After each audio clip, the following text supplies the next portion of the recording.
Santo Niño Elementary School. Welcome guys! Okay. I'm Sir James, the school head of Santo Niño Elementary School.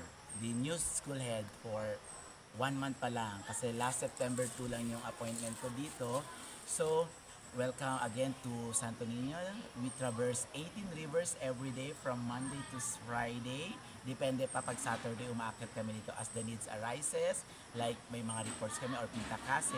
So this is 8 kilometers away from Sinunok Road talaga, highway. So I accept the challenge to teach here for the children of Sitio Migasa na I do believe that education talaga is the weapon.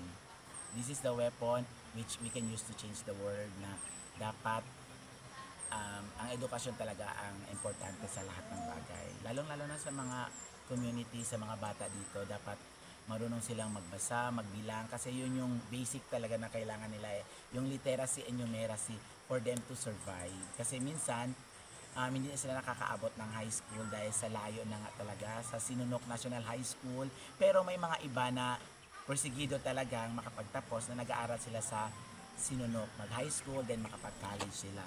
So yung basic na needs talaga nila is reading and writing kasi like nagagamit nila yon pag nagbebenta sila ng mga prutas, gulay. So yun ang kailangan nila.